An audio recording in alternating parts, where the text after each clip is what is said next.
बहुत समय पहले 5वीं या 6ठी शताब्दी के दौरान एक बौद्ध भिक्षु रहते थे जिनका नाम बोधिधर्म था। उन्हें भारत से चीन तक बौद्ध धर्म के ट्रांसमीटर के रूप में भी जाना जाता था, जिसे बाद में जैन बौद्ध धर्म के रूप में जाना गया। गौतम बुद्ध के बाद बोधिधर्म को बौद्ध धर्म के इतिहास में बुद्ध के सबसे प्रभावशाली उत्तराधिकारी के रूप में जाना जाता है। कहा जाता है कि जब बोधिधर्म चाइना गए तो वहाँ के सम्राट उनसे मिलने आए।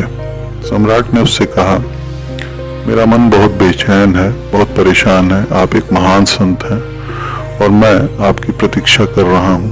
कृपया मुझे बताएं कि मैं अपने मन को शांत करने के लिए क्या करूं। बोधिधर्म ने कहा, तुम कुछ मत करो, पहले तुम अपने मन को मेरे पास ले आओ। सम्राट समझ नहीं पाए। बोधिधर्म ने फिर कहा, 4 बजे सुबह आना, जब कोई ना हो, साथ आओ और अपने मन को अपने साथ लाना, याद रखो। सम्राट को रात भर नींद नहीं आई। कई बार उसने सारे विचार रद्द कर दिए। उसने सोचा, यह आदमी पागल मालूम पड़ता है, उसका क्या मतलब है, अपने मन के साथ आओ, मत भूलो। लेकिन वह आदमी इतना मंत्रमुग्ध कर देने वाला, इतना करिश्माई था कि वह मिलने का समय रद्द नहीं कर सका। उसने सोचा, जो कुछ भी हो मुझे जाना चाहिए, यह आदमी बड़ा ज्ञानी मालूम होता है। वो थोड़ा पागल लग रहा है, लेकिन फिर भी मुझे जाकर देखना चाहिए कि क्या हो सकता है। इसलिए वो सुबह 4 बजे वहां पहुंचा। बोधिधर्म अपनी बड़ी सी लाठी लिए बैठे थे। उन्होंने कहा, तो तुम आ गए, तुम्हारा मन कहाँ है, लाए हो या नहीं? सम्राट ने कहा, आप क्या कह रहे हो? जब मैं यहाँ हूँ मेरा मन भी यहीं होगा, और यह कोई ऐसी चीज नहीं जिसे मैं कहीं भी भूल जाऊं, यह मुझ में ही है। बोधिधर्म कहा, ठीक है, तो पहली बात तो तय हो गई कि मन तुम्हारे भीतर है। सम्राट ने कहा, हाँ, मन मेरे भीतर है। बोधिधर्म ने कहा, ठीक है, अब अपनी आंखें बंद करो और पता करो कि वह कहाँ है, और यदि तुम पता लगा सकते हो कि वह कहाँ है तो तुरंत मुझे बताओ, मैं उसे शांति प्रदान करूंगा। सम्राट अभी भी भ्रमित था, लेकिन उन्होंने जो कहा, सम्राट ने उसका पालन किया। उसने अपनी आंखें बंद कर ली और अपने मन को खोजने लगा।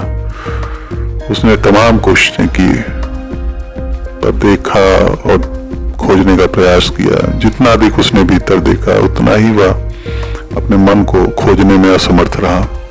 उन्हें इस बात का बोध हुआ कि मन नहीं है, मन तो केवल क्रिया है। यह कुछ ऐसा नहीं है जिसे आप इंगित कर सकें। जिस क्षण उन्होंने महसूस किया कि यह कुछ नहीं है, तो उनकी खोज की बेहूदगी उनके सामने आ गई। वो समझ गया कि अगर यह कुछ नहीं है तो इसके बारे में कुछ भी नहीं किया जा सकता। यदि यह एक गतिविधि है तो बस गतिविधि मत करो, और बस इतना ही। अगर यह चलने जैसा है तो बस मत चलो।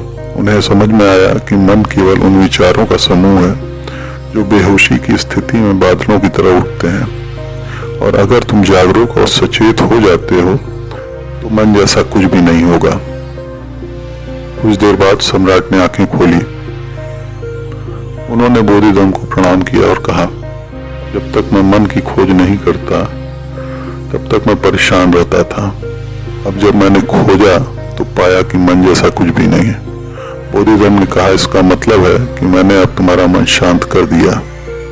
उन्होंने कहा, याद रखो, जब भी तुम अनुभव करते हो मन अशांत होता है।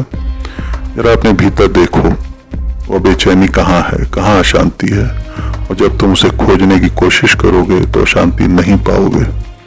लेकिन हाँ, आप अपने आप को जरूर पाएंगे, जो बहुत ही शांत और बहुत ही शांत होगा।